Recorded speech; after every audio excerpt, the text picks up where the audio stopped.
প্রিয় শিক্ষার্থী বন্ধুরা, আমরা এখন সম উচ্চতা বিশিষ্ট সাপোর্টের ক্ষেত্রে স্যাগ সংক্রান্ত গাণিতিক সমস্যা দেখব। আমাদের বোর্ডে একটা সমস্যা দেওয়া আছে, আমরা এখন সেটা সলিউশন করব। বোর্ডের সমস্যাটার দিকে লক্ষ্য করি। 30 মিটার উচ্চতা বিশিষ্ট সম উচ্চতার দুটি টাওয়ারের মধ্যবর্তী আনুভূমিক দূরত্ব 250 মিটার। পরিবাহীর প্রস্থচ্ছেদ 1.24 সেন্টিমিটার স্কয়ার।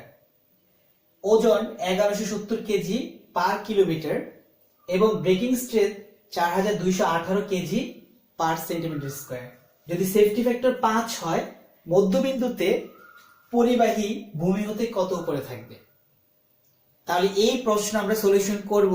তার আগে প্রশ্ন আমরা একটু বুঝি। 30 মিটার উচ্চতা বিশিষ্ট সম উচ্চতা দুইটা টাওয়ার।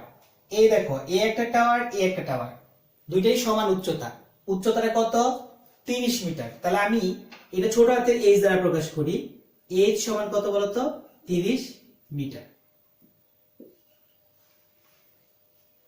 দুটি টাওয়ারের মধ্যবর্তী আনুভূমিক দূরত্ব 250। এ একটা টাওয়ার, এ একটা টাওয়ার। আনুভূমিক কি বলতো? এই বরাবর দূরত্ব, সেটা কত? 250 মিটার। আচ্ছা, আনুভূমিক দূরত্বকে কিন্তু আরেকটা নামে প্রকাশ করা হয়। সেটা কি জানো? সেটা হচ্ছে কি বলতো? স্প্যান দৈর্ঘ্য। তাহলে স্প্যান দৈর্ঘ্যকে আমরা কি দ্বারা প্রকাশ করি বলো? এল। তার মান কত? 250 মিটার। তাহলে এইটুকু হচ্ছে স্প্যান বা আনুভূমিক দূরত্ব। এখন আমার কাছে প্রশ্ন কি জানতে চেয়েছে? প্রশ্ন জানতে চেয়েছে মধ্যবিন্দুতে পরিবাহী ভূমি হতে কত উপরে থাকবে। এটা বলতো। এই পুরাটা দৈর্ঘ্য কত? পুরাটা দৈর্ঘ্য 250, তার মানে এইটুকু 250। মধ্যবিন্দু মানে কি? 125। মধ্যবিন্দু মানে কি? ধরো এই বিন্দুর মধ্যবিন্দু 125 সেন্টিমিটার। এই পোল থেকে 125 সেন্টিমিটার অথবা এই পোল থেকে 125 সেন্টিমিটারের কোন একটা বিন্দু হচ্ছে মধ্যবিন্দু। তাহলে এই বিন্দুতে জানতে চেয়েছে আমাকে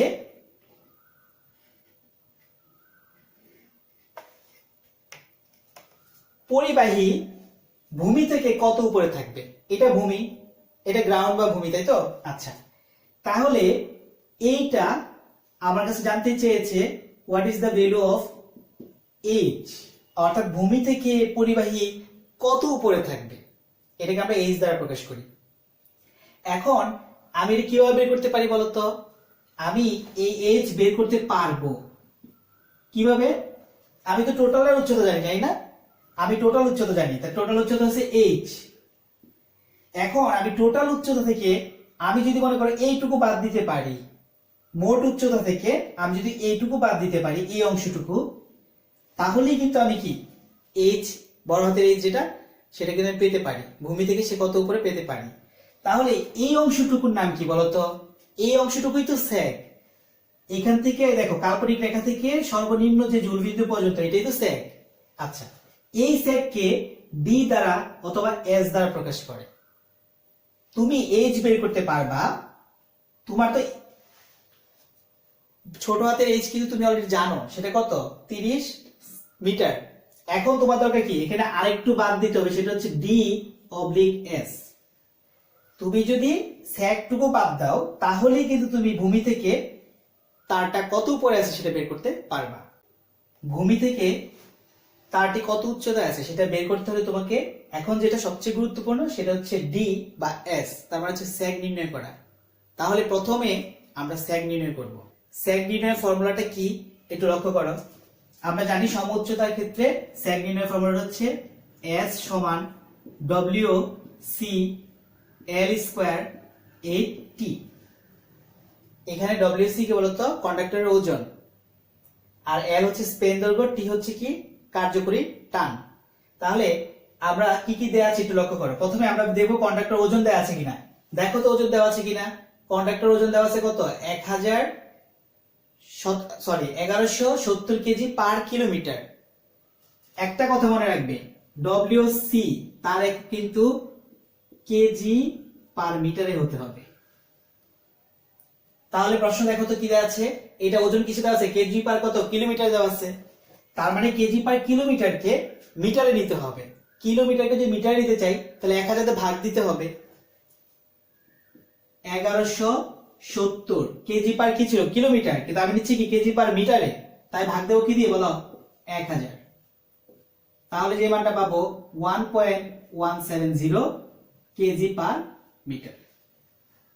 তাহলে প্রথম আমি কিন্তু ডব্লিউ বের করে ফেলছি। এরপর এল, এল তো স্পেন দৈর্ঘ্য। স্পেন দৈর্ঘ্য মানে কি বলতো, দুইটা টাওয়ারের মধ্যবর্তী আনুভূমিক দূরত্ব, সেটা দেয়াই আছে অলরেডি। তাহলে এল সমান দেওয়া আছে কত, 250 মিটার। এখন আর কি দরকার আমাদের কাছে টি। টি মানে কি, কার্যকরী টান। কার্যকরী টান টি প্রশ্নে কিন্তু কোথাও ডাইরেক্ট দেয়া নেই। তাহলে কাজটা কি, কার্যকরী টান আমাকে বের করে নিতে হবে। কার্যকরী টান বের করার ফর্মুলাটি লক্ষ্য করো। টি বা WT working tension equals to breaking stress strength into area by কত, সেফটি ফ্যাক্টর। এখন দেখো তো এগিয়ে দেওয়া আছে কিনা। যেহেতু আমি টি কার্যকরী টেনশন আমার দরকার ছিল, আমি দেখলাম কার্যকরী টেনশন আমার ডাইরেক্ট দেয়া নেই, তাই আমি কার্যকরী টেনশন একটা ফর্মুলা জানি, breaking strength into area by safety factor. তাহলে এই মানগুলো কি দেয়া আছে একটু লক্ষ্য করি তো। সেফটি ফ্যাক্টর দেয়া আছে, সেফটি ফ্যাক্টর 5। ওকে, তার মানে সেফটি ফ্যাক্টর আমি পেয়ে গেছি, পরের লাইনে আমি করতে পারি। সেফটি ফ্যাক্টর মান কত বলতো, 5। ব্রেকিং স্ট্রেংথ আছে, ব্রেকিং স্ট্রেংথ কত বলতো, 4218। এটা ইউনিটটা কি, কেজি পার সেন্টিমিটার স্কয়ার। গুণ এরিয়া বের করতে হবে তোমাকে। এরিয়া কি প্রশ্ন দেওয়া আছে, পরিবাহী প্রস্থচ্ছেদ। এরিয়া মানে ক্ষেত্রফল বা প্রস্থচ্ছেদ, একই কথা। তাহলে পরিবাহী প্রস্থচ্ছেদ কত বলতো, 1.24 সেন্টিমিটার স্কয়ার। এখন দেখো এই সেন্টিমিটার স্কয়ার নিচে, এই সেন্টিমিটার স্কয়ার কোথায়, উপরে। এখানে কেজি উপরে, সেন্টিমিটার স্কয়ার নিচে। তাহলে এই সেন্টিমিটার স্কয়ার কি হবে, কাটা যাবে 1046 কেজি। কেন কেজি, কারণ সেন্টিমিটার স্কয়ার কাটা, এখানে শুধু কেজি ছিল, তাই না। আর সেফটি ফ্যাক্টর তো কোনো একক নেই। তাহলে এটা হচ্ছে তোমার ওয়ার্কিং টেনশন। তাহলে এটা আমি লিখে রাখি, টি সমান 1046 কেজি। তাহলে আমি যেহেতু সবগুলো পেয়ে গেছি, এখন আমি সেক নির্ণয় করব। সেক নির্ণয়ের ফর্মুলাটা কি, S equals to WC into L square by কত, 8T। কন্ডাক্টর তার ওজন কত, 1.17 একক কিন্তু কেজি পার মিটার। এরপর আসো দৈর্ঘ্য কত ছিল, পুরোটা দৈর্ঘ্য কত, 250 মিটার, 250 মিটার। তাহলে কি হবে, এটা হোল স্কয়ার, তাই না। আচ্ছা, এরপর হচ্ছে 8। এই বলো এখানে কি আছে, একটা টেনশন, কার্যকরী টান একক কি, 1046 তার মান, আর একক হচ্ছে তার কেজি। তাহলে ক্যালকুলেশন করো কি মানটা দাঁড়াচ্ছে। ক্যালকুলেশন করলে টোটাল যে মানটা দাঁড়াবে সেটা হচ্ছে 8.74। 8.74 হচ্ছে এগুলো টোটাল মান। এখানে কি দাঁড়াচ্ছে, এককগুলো একটু দেখো কিভাবে করি আমি, কেজি পার মিটার। আর এখানে স্কয়ার করলে কি বের হবে বলতো, মিটার স্কয়ার। আর নিচে কি আছে বলতো, কেজি।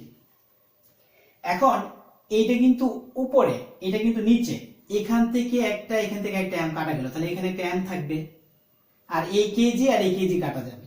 তার মানে কি পাচ্ছ, তার মানে হচ্ছে এস সেকের যে ইউনিট বা একক, তার মান কত বলতো, সেকের ইউনিট একক কি হবে, একটা মিটার স্কয়ার থেকে একটা মিটার কাটা গেছে, তাহলে এখানে থাকবে হচ্ছে মিটার।